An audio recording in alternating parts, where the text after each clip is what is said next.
अस्सलाम वालेकुम students, I hope you all are doing great. आज हम लोग क्लास 9 की फ़िज़िक्स का chapter number 3 that is dynamics के एक्सरसाइज के जो न्यूमेरिकल्स हैं इस वीडियो में हम वो सारे सॉल्व करेंगे। So let's start the video.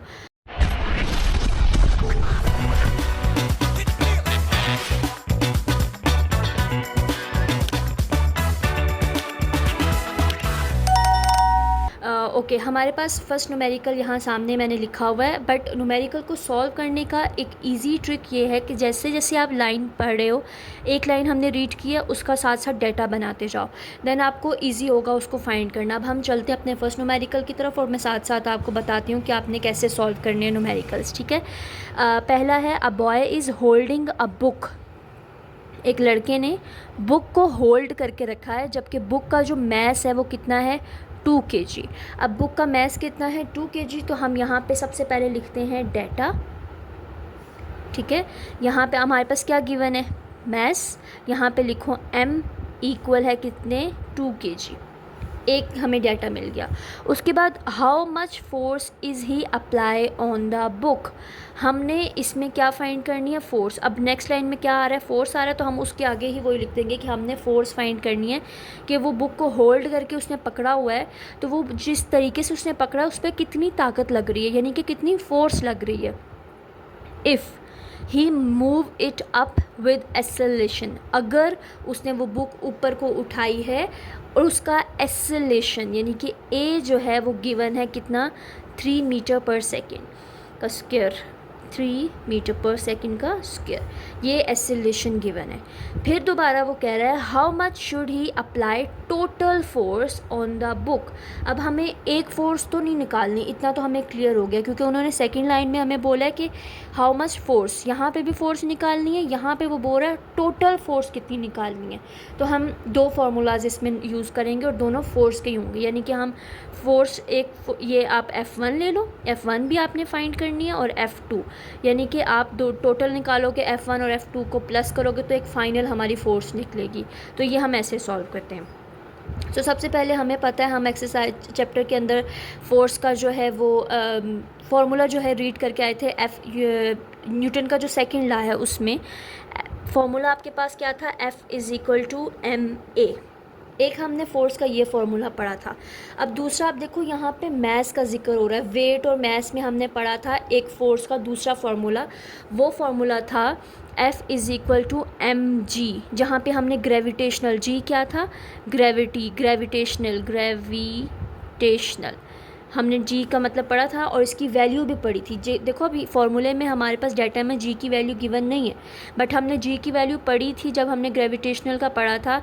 अभी तो फ़िलहाल मैंने अपनी चैनल पे वो वीडियोस नहीं लगाई, बट आप लोग अपने चैनल अपनी चैप्टर में पढ़ चुके हो कि जी की वैल्यू होती है 9.8, यही होती है।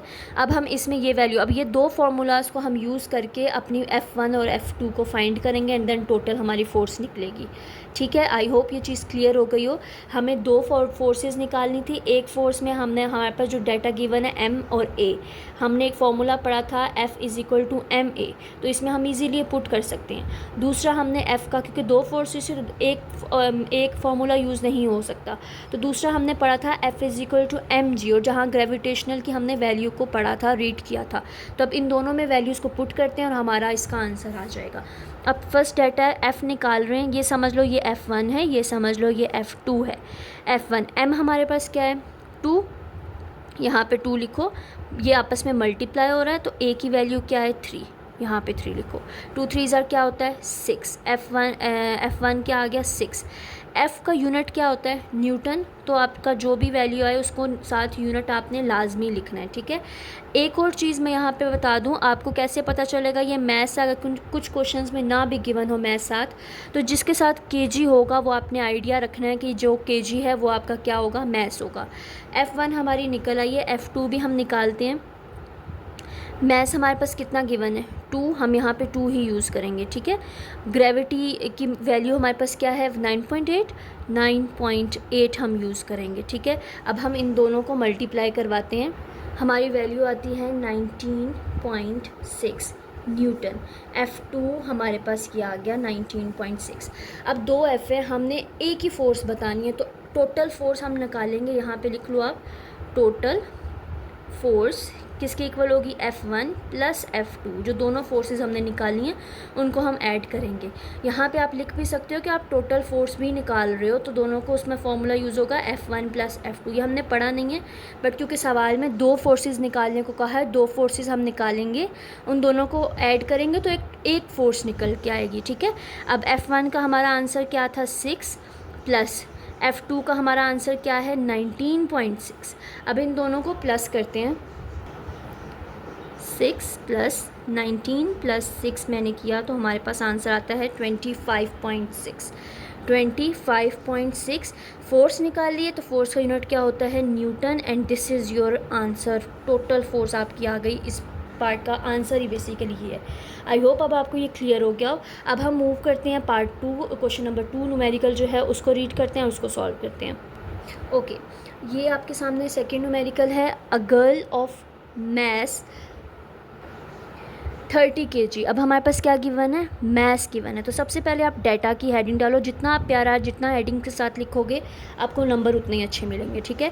डाटा हमारे पास सबसे पहले क्या गिवन है, मैथ्स गिवन है। मैथ्स कितना है, 30 kg, ये हमने लिख दिया, ठीक है। Is running with a velocity, हमारे पास क्या गिवन है, v गिवन है। v इक्वल कितने, 4 metre per second. 4 metre per second ये आपका वेलोसिटी आ गया। फाइंड हर मोमेंटम, हमने क्या फाइंड करना है, मोमेंटम। मोमेंटम का हमने फॉर्मूला भी पढ़ा था, और जब हमने मोमेंटम का वो टॉपिक पढ़ा था तो मोमेंटम को हम p से रिप्रेजेंट करते हैं, पढ़ा था ना, ये मोमेंटम को p से रिप्रेजेंट करते हैं। सो यहाँ आप फाइंड कर रहे हो p, और मोमेंटम जब हमने पढ़ा था तो उसमें फॉर्मूला पढ़ा था p is equal to mv, यही पढ़ा था। अब p हम निकाल रहे हैं, m और v दोनों वैल्यूज़ गिवन है, ये तो बहुत इजी था, ये इसको हम इजीली दोनों को मल्टीप्लाई करवा लेते हैं। m हमारे पास क्या है, 30 लिखो, मल्टीप्लाई v से, v 4 ज़ार, तो हम ऐसे करेंगे, इनको मल्टीप्लाई करवाते हैं। 30 मल्टीप्लाई 4 किया तो 120, हमारे पास आंसर क्या आया, p मोमेंटम आ गया 120। अब एक चीज़, यूनिट कौन सा लगेगा, मैथ्स का यूनिट क्या है, केजी, दोनों मल्टीप्लाई हुए हैं तो इनके यूनिट्स भी आपस में मल्टीप्लाई होंगे। केजी लिखा हमने, केजी लिख दिया। अब वेलोसिटी का यूनिट क्या था, मीटर पर सेकेंड। अब अगर m डिवाइडेड बाय s है तो आप इसको ऐसे लिख सकते हो, m s का ऐसे 1, ठीक है। वो इस फॉर्म में भी हमारा आंसर आ सकता है, क्योंकि हम उसको डिवाइड में नहीं लिख सकते, आप ऐसे भी लिख सकते हो, बट इजी वे है कि हम इसको ऊपर ले आएँ तो यहाँ माइनस में आ जाएगा आंसर, m सेकेंड ये, and this is your answer. Units आपने लाजमी लगाने, यूनिट का एक नंबर आपको मिलेगा न्यूमेरिकल में। तो पहले डाटा बनाओ, फिर उसका फॉर्मूला पुट करो, एंड देन उसमें वैल्यूज़ को पुट करो, एंड देन आपका आंसर इजीली आ जाएगा, ठीक है। अब हम मूव करते हैं अपने क्वेश्चन न्यूमेरिकल जो है 3 उस पर। ओके, हमारा थर्ड न्यूमेरिकल है, 2 kg स्टील। अब देखो यहाँ पे मैथ्स नहीं गिवन, मैंने आपको पहले बताया जिसके साथ kg हो इट्स मीन वो क्या है हमारे पास, मैथ्स। तो पहले ही हमारे पास क्या गिवन है, यहाँ पे आप लिखो डाटा, जैसे जैसे जो भी वैल्यू मिलती जा रही है उसको साथ साथ लिखो। अगर आप पूरा पढ़ोगे फिर सोचोगे तो आप भूल जाओगे। अभी हमने सिर्फ आप पढ़ा है और उसके साथ 2 kg लिखा है, तो हमें पता चल रहा है कि 2 kg क्या है, मैथ्स है। आप यहाँ पर लिख दो, हमारे पास गिवन है मैथ्स कितना, 2 kg, ठीक है। स्टील बॉल का, एक स्टील की बॉल है, उसका मैस कितना था, 2 kg, is moving with the speed of, वो मूव कर रहा है स्पीड के साथ। अब हम स्पीड को किससे रिप्रेजेंट करते हैं, v से ना, तो स्पीड कितनी है हमारे पास, 15 मीटर पर सेकेंड, ठीक है। मूव किया उसने, बॉल ने इनिशियल पॉइंट से लिया। It hit with bulk of sand, उसने हिट किया बल्क ऑफ सैंड के साथ, एंड कम टू रेस्ट, यानी कि वो रेस्ट पे भी पहुंचा। मैंने अब एक बॉल को फेंका, इनिशियल पॉइंट हमारे पास क्या था, 15। अब वो कह रहे हैं कि हमारे पास वो बॉल जो जाके पहुंची है रेस्ट पे, यानी कि वो गिरी है। तो इसमें क्या हमारे पास यूज़ हो रहा है, वी एफ फाइनल पॉइंट भी है और इनिशियल वेलोसिटी यानी कि इनिशियल स्पीड भी है। तो हम ये हमारे पास जो अभी मूविंग था, मतलब इनिशियल में मैंने इतनी ज़ोर से फेंका, फाइनल में मेरे पास क्या पॉइंट होगा, फाइनल में जाके वो जस्ट गिरी है नीचे, तो उसका वेलोसिटी कितनी होगी, स्पीड कितनी होगी, जब वो गिर गई कोई स्पीड नहीं है तो उसकी स्पीड होगी 0 मीटर पर सेकेंड, ठीक है। लेकिन अब आप सोचो मैंने इसको यूज़ क्यों नहीं किया, क्योंकि देखो इसके साथ सेकंड लगा हुआ है, 0.2 सेकंड। अब जो सेकंड है वो हमारे पास क्या होता है, टाइम होता है। तो कितने टाइम में जाके गिरी है, ये 0.2 सेकंड में गिरी है। समझ आ रही है डाटा मैंने कैसे बना लिया। अब उन्होंने कहा है आपने फ़ोर्स निकालनी है कि अप्लाई जो हमने सैंड बल को फेंका है बॉल के साथ उधर, तो वो फ़ोर्स आप निकालोगे। तो हम यहाँ पे F लिख लेते हैं और हम फाइंड कर रहे हैं F। ठीक है, तो सबसे पहले मैं आप लोगों को फॉर्मूला बताती हूँ। इसमें फ़ोर्स का फॉर्मूला हमने क्या पढ़ा है अभी पहले क्वेश्चन में भी हमने यूज़ किया है, F = ma। यही फ़ोर्स का फॉर्मूला पढ़ा है। अब आप मुझे बताओ फ़ोर्स निकालने के लिए हमारे पास m तो गिवन है, क्या a गिवन है? a तो नहीं है। अब आप खुद देखो हमारे पास vi भी गिवन है, vf भी गिवन है, t भी गिवन है। तो हमने जब एक्सेलरेशन का टॉपिक पढ़ा था तो हमने a का फॉर्मूला पढ़ा था। a निकालने के लिए अब हम a का फॉर्मूला लगाएंगे, क्योंकि इस फॉर्मूले में a तो हमारे पास है नहीं, तो अब a होना ज़रूरी है। तो a निकालने के लिए हम a का फॉर्मूला लगा रहे हैं। a का फॉर्मूला हमने पढ़ा था, a इक्वल है vf माइनस vi/t के, ये फॉर्मूला पढ़ा था हमने।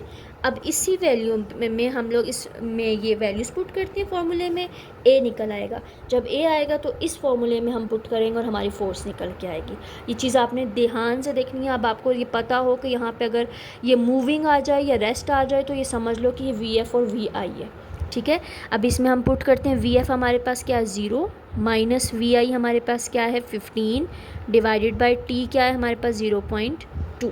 ठीक है, अब देखो -15 में से 0 निकालो तो -15 ही आएगा। हम डायरेक्ट करते हैं -15 डिवाइडेड बाय 0.2 किया तो हमारे पास आया -75, माइनस में आंसर आया -75। ये आपका a आ गया। बट यहाँ इसका यूनिट भी लगाना है हमने, तो इसका यूनिट होता है मीटर पर सेकंड का स्क्वायर। अब इसी a को हमने इस वैल्यू में पुट करो।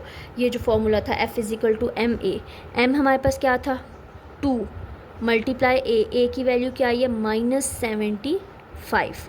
अब इसको हम पुट करते हैं, मल्टीप्लाई करते हैं 2 मल्टीप्लाई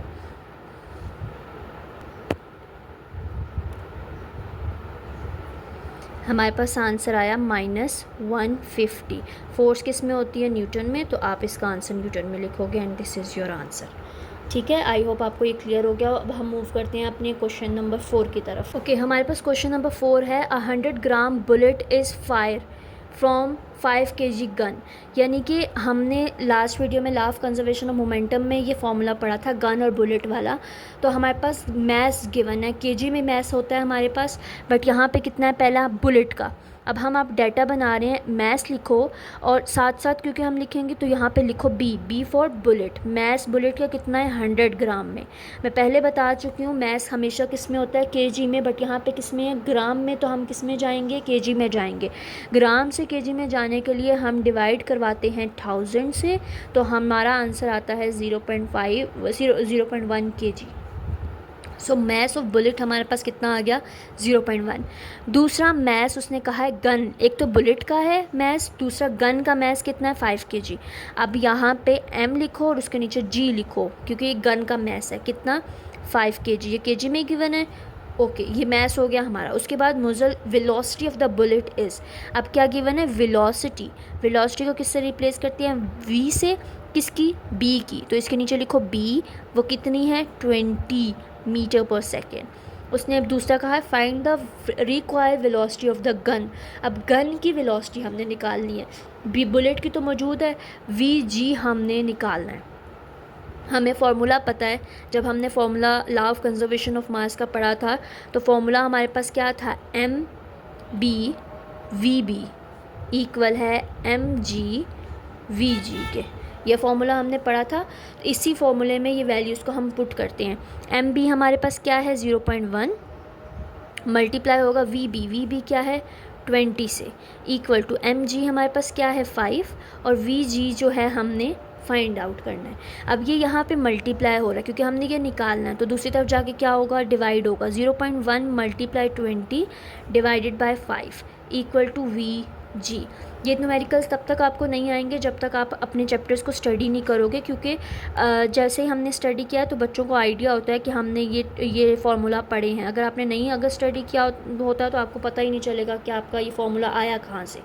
ठीक है, तो इसलिए पहले आई सजेस्ट कि आप लोग चैप्टर रीड करो, समझो कहाँ से कौन सा न्यूमेरिकल आया है, देन आप न्यूमेरिकल सॉल्व कर सकोगे, अदरवाइज़ नहीं। इसको सॉल्व करने से हमारे पास आंसर आता है 0.4। तो VG जो है हमारे पास क्या है 0.4 and this is your answer. तो यूनिट पे साथ लगा लो मीटर पर सेकेंड, ठीक है। अब लास्ट हमारा क्वेश्चन है उसको करते हैं। ओके हमारा लास्ट न्यूमेरिकल है, इसको आप पहले रीड कर लो देन फिर मैं इसको सॉल्व करवाती हूँ। रोबोटिक कार, एक रोबोटिक कार है जिसका 15 kg क्या होता है, मैस होता है। तो हमारे पास डाटा क्या है, M गिवन है 15 kg, ठीक है। इज़ मूविंग विद, मूव कर रहा है यानी कि उसकी स्पीड यानी कि उसकी वेलोसिटी। तो ये क्या है आपकी वेलोसिटी, v जो है स्पीड v से रिप्लेस करते हैं ना हम लोग, तो 25 metre per second. Breakers are apply to stop it, brake apply की गई है उस गाड़ी को रोकने के लिए। ब्रेक्स अप्लाई कांस्टेंट फोर्स यानी कि फोर्स 50 न्यूटन, फोर्स किस में गिवन होती है, न्यूटन में। तो यहाँ पे हमारे पास क्या चीज़ गिवन है, F गिवन है कितना 50 newton. How long does the car take to stop, अब उन्होंने पूछा है कि कितना टाइम लगेगा कार को रुकने में, टाइम कितना टाइम लगेगा। तो यानी कि हम क्या फाइंड करेंगे, T फाइंड करेंगे। हमने मोमेंटम वाले में फॉर्मूले में F पढ़ा था, F is equal to T, ये वाला फॉर्मूला पढ़ा था।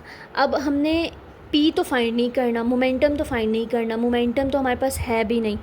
ये इक्वल था किसके, हमने स्टडी किया था, मोमेंटम गिवन है mv/t के। ये फॉर्मूला हमने मोमेंटम वाले टॉपिक में पढ़ा था। तो इसलिए आई सजेस्ट, बार बार कह रही हूँ, अगर आपने टॉपिक्स नहीं स्टडी किए तो आप पहले टॉपिक को स्टडी करो एंड देन फिर आप फॉर्म न्यूमेरिकल इजीली सॉल्व कर सकोगे। तो हमारे पास फॉर्मूला है F=mv/t। फोर्स 50 थी, M 15 थी, V हमारे पास 25 थी, डिवाइडेड बाई T हमने फाइंड करना था। अब ये T जो है यहाँ डिवाइड हो रहा है, उस तरफ जाके 50 के साथ क्या होगा, मल्टीप्लाई हो जाएगा। इन दोनों को हम मल्टीप्लाई, ये दोनों यहाँ पे ही रखते हैं, 15 × 25। अब क्योंकि हमने 15 T निकालना है तो 50 यहाँ मल्टीप्लाई हो रहा है, उस तरफ जाके क्या होगा, डिवाइड होगा। तो 15 × 25 अपॉन हम 50 करते हैं तो हमारा T का जो है वो आंसर आ जाएगा। 15 × 25 डिवाइडेड बाय 50 तो हमारे पास आता है 7.5। तो टाइम जो है वो हमारे पास आ गया 7.5, और टाइम किस में होता है, सेकंड में होता है। तो टाइम S को S से रिप्रेजेंट करोगे and this is your answer, और here your numerical is completed. I hope you understand very well. अगर कोई प्रॉब्लम होती है तो यू डू कॉमेंट, मैं आप लोगों को नेक्स्ट टाइम वो समझा दूँगी।